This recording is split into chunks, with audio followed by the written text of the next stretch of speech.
Story ইনের 31তম এপিসোডে সবাইকে স্বাগত। প্রতি সপ্তাহে শনিবার আমি আসি আপনাদের মাঝে আমার গল্প শোনাতে।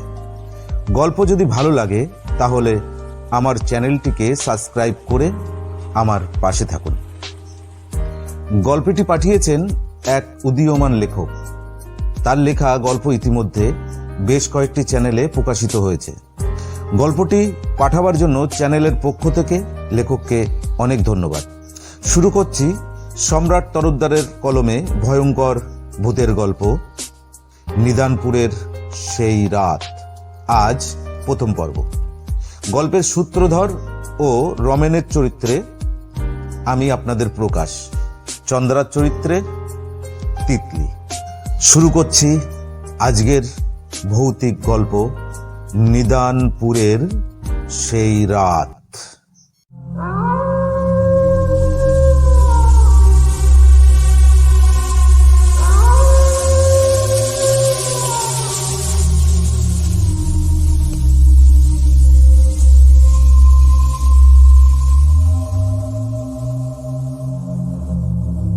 রমেনবাবু হন্তদন্ত হয়ে অফিস থেকে বাড়ি ফিরে এলেন।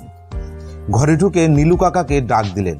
নীলু কাকা, ও নীলু কাকা, এদিকে এসো তো একবার। 70 বছর বয়সী নীলু কাকা এই বাড়ির বহুদিনের পুরানো কাজের লোক। রমেনবাবুর বাবার আমল থেকেই তিনি এই বাড়িতে আছেন। রমেনবাবুও তাকে যথেষ্ট সম্মান করেন। তার ভালো নাম নীলকমল। রমেনবাবু তাকে ভালোবেসে নীলু কাকা বলে ডাকে। রমেনবাবুর ডাক শুনে নীলু কাকা ঘর থেকে বেরিয়ে এসে বললেন, এই তো ছোট বাবু, কি হয়েছে? এত চেঁচামেচি করছো কেন? রমেনবাবু বললেন, তোমার দিদিমণির রাগ কি কমেছে? আগে চন্দ্রা দিদিমণি, সে তো না খেয়ে ঘুমিয়ে পড়েছে। কত করে খাবারের কথা বললাম, কিন্তু দিদিমণি রাগ করে শুয়েই পড়ল। এবার রমেনবাবু বললেন, বড্ড জেদি হয়েছে মেয়েটা, একদম ওর মায়ের মতো। এখন তো আর ওর মা নেই, তাই যত ঝুঁকি সব তোমাকে আর আমাকেই সামলাতে হবে। আচ্ছা তুমিই বলো তো নীলু কাকা, অফিস কামাই করে ওকে নিয়ে যদি ঘুরতে যাই তাহলে আমার চাকরিটা থাকবে? এই চন্দ্রা হলো রমেনবাবুর মা মরা একমাত্র মেয়ে। চন্দ্রা জন্মানোর পর রমেনবাবুর স্ত্রী মারা যান। তখন থেকে নীলু কাকাই ওকে কোলে পিঠে করে মানুষ করেছে। চন্দ্রার বয়স এখন 10 বছর। সামনের ফাল্গুনে 11য় পা দেবে।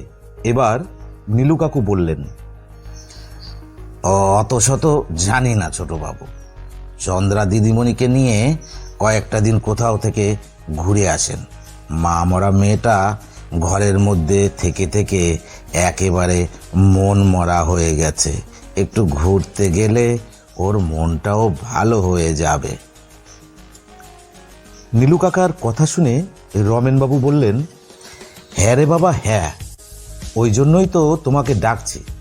অফিসের বস অমলবাবু আমাকে খুব ভালোবাসে, তাই ওনাকে বলে 1 সপ্তাহের ছুটি নিয়েছি। এই খবরটা চন্দ্রা মামনিকে দিয়ে এসো, মাটা আমার খুব খুশি হবে। খুব ভালো করেছেন ছোট বাবু। এইবার যদি মেয়েটার মনটা একটু ভালো হয়, আমি এক্ষুনি চন্দ্রা দিদিমণিকে খবরটা দিয়ে আসছি। আচ্ছা ছোট বাবু, ছুটি কাটানোর জন্য কোথায় যাবেন ঠিক করেছেন? এবার রমেনবাবু বললেন, কেন তোমার মনে নেই নীলু কাকা? গত মাসে আমার কলেজের বন্ধু যতীন ও তার স্ত্রী আমাদের বাড়িতে এসেছিল। সেদিন রবিবার ছিল, আমিও বাড়িতে ছিলাম। তুমি তাদেরকে সর্ষে ইলিশ রান্না করে খাইয়েছিলে, মনে পড়ে? এবার নীলু কাকু বলল, ও, এইবার মনে পড়েছে। আপনার যে বন্ধু, ওই যে কি যেন ব্যাংকে চাকরি করে, সাদা রঙের মোটর গাড়ি করে যে বাবু এখানে এসেছিল, তাই তো? এবার রমেনবাবু বললেন, নীলু কাকা, বয়স বাড়ার সঙ্গে সঙ্গে তোমার স্মৃতিশক্তি সব কমে যাচ্ছে। আমার বন্ধু যতীন বাড়ি ফিরে যাওয়ার সময় কি বলেছিল তোমার মনে নেই? যতীন বলেছিল, রমেন, তুই যদি কখনো সময় করে উঠতে পারিস তাহলে তোর মেয়ে চন্দ্রাকে নিয়ে আমার গ্রামের বাড়ি নিদানপুর থেকে ঘুরে আসিস। ওখানে আমাদের পরিবারের কেউ নেই, শুধু বাড়িটাকে দেখাশোনা করার জন্য শম্ভু নামে একজন কাজের লোক রাখা আছে। শম্ভু লোকটা যেমন ভালো তেমনি বিশ্বাসী, আর খুব ভালো রান্না করে। তুই দেখিস, তোর কোনো অসুবিধা হবে না, তোর ভালোই লাগবে। বাড়িটা একেবারে গ্রাম্য পরিবেশে। তুই যেদিন যাবি সেদিন শুধু টেলিফোন করে আমাকে একটু জানাস, আমি শম্ভুকে জানিয়ে দেব। ও তোকে বেলতলা মোড় থেকে এগিয়ে নিয়ে আসবে। তুই শুধু তোর নামটা ওকে বলবি, ব্যাস, তোকে আর কিছুই বলতে হবে না বা করতে হবে না। এবার নীলু কাকা একটু চিন্তা করে বললেন, বয়স হয়েছে তো, তাই সব কথা মনে থাকে না ছোট বাবু। তাহলে আপনি ছুটি কাটাতে চন্দ্রা দিদিমণিকে নিয়ে নিদানপুরে যাচ্ছেন, তাই তো? রমেনবাবু বললেন, হ্যাঁ যাই, মেয়েটাকে নিয়ে একটু ঘুরে আসি। নিদানপুরে যেতে আমাদের খরচ খুব একটা হবে না, তার উপর ওই বাড়িতে কাজের লোক শম্ভু তো আছেই, রান্না বান্না নিয়েও চিন্তা করতে হবে না। এই সুযোগ কি বারবার আসে? তুমি যাও, চন্দ্রাকে সুখবরটা দিয়ে এসো, ও ভীষণ খুশি হবে। রমেনবাবু আর নীলু কাকার কথাবার্তার আওয়াজে চন্দ্রার ঘুম ভেঙে গেছে। সে কখন দরজার আড়াল থেকে চুপি চুপি তাদের সমস্ত কথা শুনে ফেলেছে সেটা তারা কেউ বুঝতেও পারেনি। তারপর চন্দ্রা দরজার আড়াল থেকে ছুটে এসে রমেনবাবুর গলা জড়িয়ে ধরে বলল, বাবা, আমার সোনা বাবা, তাহলে আমরা কবে নিদানপুর ঘুরতে যাচ্ছি? রমেনবাবু হেসে বললেন, যাক বাব্বা, মহারানীর রাগ তাহলে কমেছে। চিন্তার কোনো কারণ নেই মামনি, আমি অফিস থেকে টানা 1 সপ্তাহের ছুটি নিয়েছি। আমরা আগামীকাল 11:45 ট্রেনে নিদানপুর যাচ্ছি। নীলু কাকা, তুমিও কিন্তু আমাদের সঙ্গে যাচ্ছ। একা একা বাড়ি পাহারা দেওয়ার কোনো দরকার নেই। নীলু কাকা নরম স্বরে বলল, আগে ছোটবাবু, আমি মুখ্য সূক্ষ্ম মানুষ, আমি আবার সেখানে গিয়ে কি করব? এই বৃদ্ধ বয়সে গাড়ি ঘোড়ার ধকল আর ভালো লাগে না। চন্দ্রা নীলু কাকুর হাত ধরে বলল, তুমিও চলো না নীলু দাদু, তাহলে খুব মজা হবে। ওখান গিয়ে আমি তোমার সঙ্গে ঘুরবো। বাবা তো ছুটি পেলে গল্পের বই পড়ায় ব্যস্ত হয়ে পড়ে, তাই তুমি গেলে আমরা দুজনে পুরো গ্রামটা ভালো করে ঘুরে দেখব। কি বলো, যাবে তো? এই কথা শুনে নীলু কাকা কি বলবে বুঝতে পারছিল না। শেষে নীলু কাকা বলল, আচ্ছা বেশ দিদিমণি, তাই হবে। তোমার কথা কি আমার অমান্য করার সাহস আছে? চন্দ্রা একটু ভুরু কুচকে বলল, কিন্তু বাবা, তুমি অত জায়গা রেখে হঠাৎ নিদানপুর যাওয়ার কথা বলছো কেন? সেখানে আছেটা কি? এবার রমেনবাবু বললেন, তোর সব কিছুতেই প্রশ্ন আর প্রশ্ন। আরে বাবা, সেখানে আমার বন্ধুর বাড়ি, হোটেল ভাড়ার কোনো বালাই নেই। এক কথায় বিনা খরচে গ্রাম্য পরিবেশে কয়েকটা দিন কাটানোর একটা নূতন অভিজ্ঞতা হবে, তাই নিদানপুর জায়গাটা পছন্দ হয়ে গেল। নীলু কাকু এবার বলে উঠলেন, আমার কিন্তু ওই জায়গাটা পছন্দ হয়নি ছোটবাবু।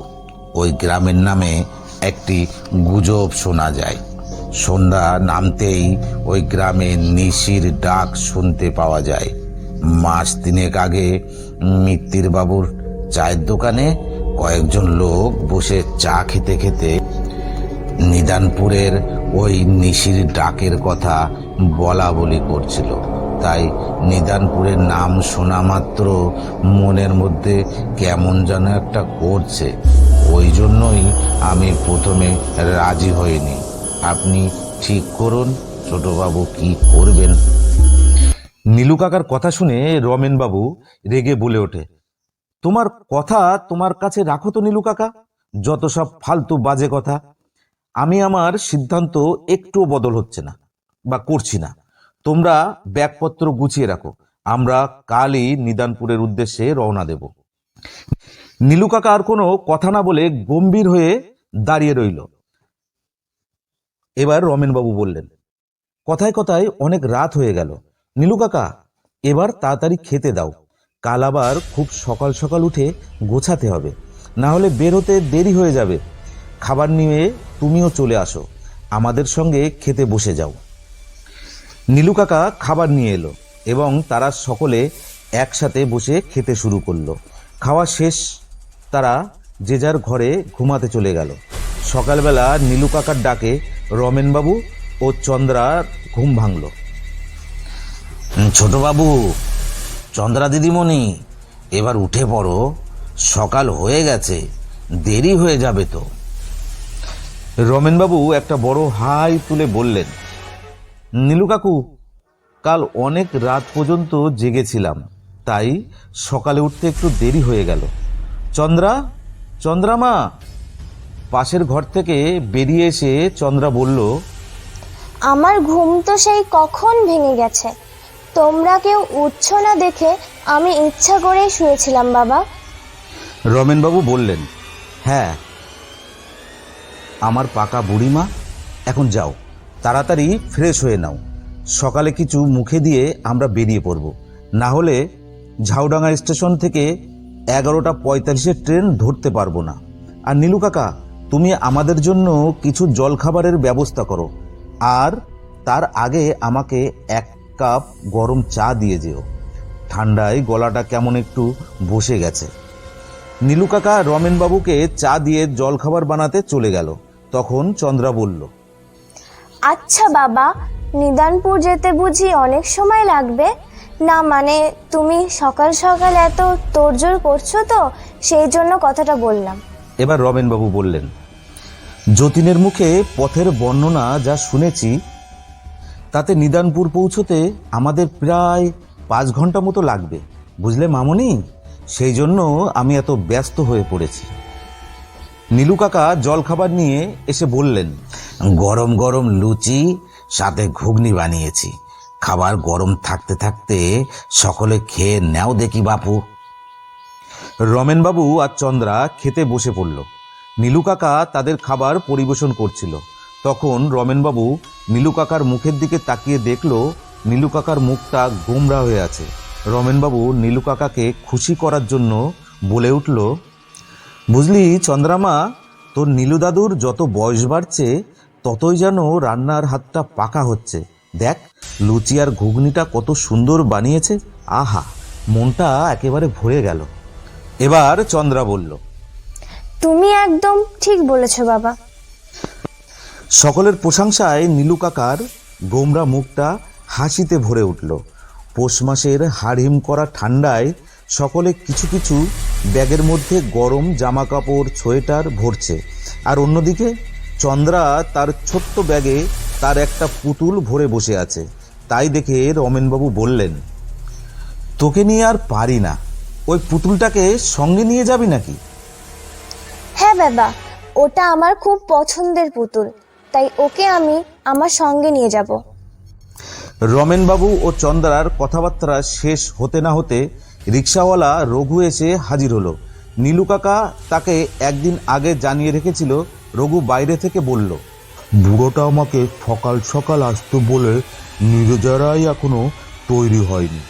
এসো এসো বাবুরা, তাড়াতাড়ি বাইরে এসো, তোমাদের স্টেশনে নামিয়ে দিয়ে আমি আবার অন্য ভাড়া ধরবো। বাইরে থেকে রঘুর চিৎকারে সকলে ব্যস্ত হয়ে জিনিসপত্র নিয়ে রঘুর রিক্সায় চেপে বসলো। রঘু তার রিক্সা চালাতে শুরু করলো। তখন নীলু কাকু বলে উঠল, রঘু, তুই এত চিৎকার করিস কেন? একটু আস্তে কথা বলতে পারিস না? না।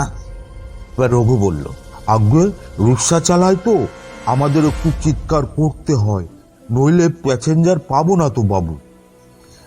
রমেনবাবু রঘুকে বলল, এই যে বাবা রঘু, তুমি একটু জোরে রিক্সা চালাও, নইলে 11:45 ট্রেনটা ধরতে পারবো না যে। এখন 11:10 হয়ে গেছে। আপনি কিছু ভাববেন না বাবু, আমি ঠিক সময় মতো আপনাদের স্টেশনে পৌঁছে দেব। যেমন কথা তেমন কাজ। রঘু মাত্র 25 মিনিটের মধ্যে তাদেরকে স্টেশনে পৌঁছে দিল। রমেনবাবু হাত ঘড়িটা দেখল, তখন সময় 11:35। রমেনবাবু খুশি হয়ে বললেন, এই নাও রঘু তোমার ভাড়াটা, আর এই 10 টাকা তোমাকে আমি খুশি হয়ে দিলাম। রমেনবাবু রিক্সার ভাড়া মিটিয়ে দিতে রঘু চলে গেল। কিছুক্ষণ পরে স্টেশনের 3 নম্বর প্ল্যাটফর্মে ঝাউডাঙ্গা লোকাল ঢুকে গেল।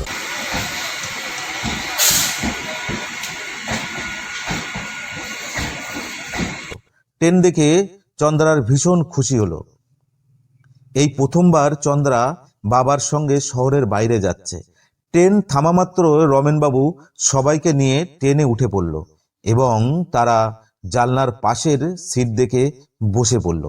ট্রেনটি বেশি দেরি না করে হুইসাল দিয়ে চলতে আরম্ভ করলো। তখন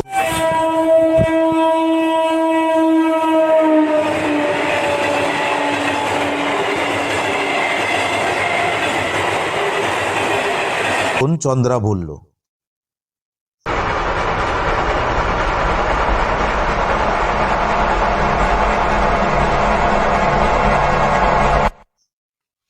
আজ এই গল্পের এই পর্যন্ত।